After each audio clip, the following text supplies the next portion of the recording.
Danny Morales here with Frank Shala as the UCF Knights just finished the 2016 spring game as the gold team defeated the black team 21-10 in Scott Frost's first game here as the UCF head coach for the spring.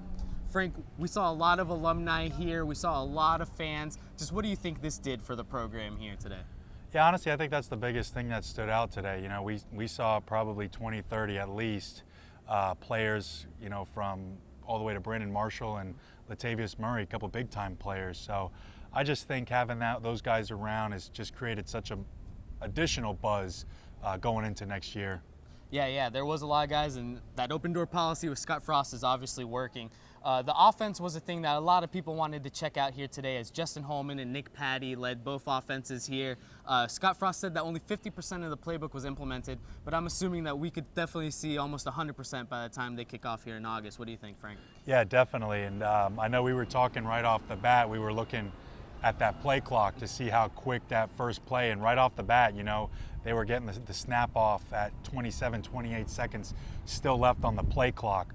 And Coach Frost talked about having that tempo from day one, and the guys really bought into knowing what to expect from this up-tempo offense.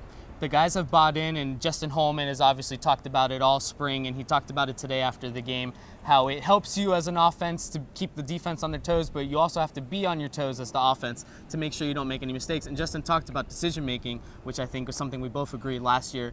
At times it was a little shoddy, and that'll be big in 2016. We don't get a lot of time in between plays to recover, get back to the huddle, and make adjustments. And it's the same thing in the weight room, and same thing even in the film room. When they ask us questions, they want us to respond quick because that shows that you're picking everything up. When you're learning a new offense, it's toughest on the quarterback. They have to know everything. And sometimes until you get familiar with this offense, it's hard to really be productive because you have to be one step ahead mentally. You have to process things so quickly.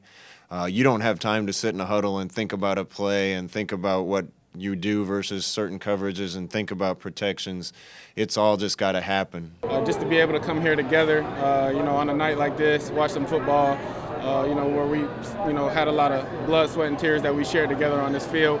It means a lot to everybody here, so it was real good to see some old faces. It feels great, just being back on campus and, seeing all my old teammates and generation before us, it just feels great. If you can get the alumni behind it and the fans that come out, I can only imagine, this many people is at a spring game, how many people be at a game. With the spring over with now, the team will have the summer to get the rest of the playbook down. I'm anticipating that they'll be ready here in August to take on South Carolina State, and we should see some good stuff from UCF, don't you think, Frank? Yeah, absolutely. The buzz was here, the biggest crowd in spring history, the former players being around. I'm definitely thinking that the ship is going to sail in the right direction for UCF football in 2016. All right, reporting here from Bright House Network Stadium, this is Danny Morales and Frank Shala here from Bright House Network Stadium.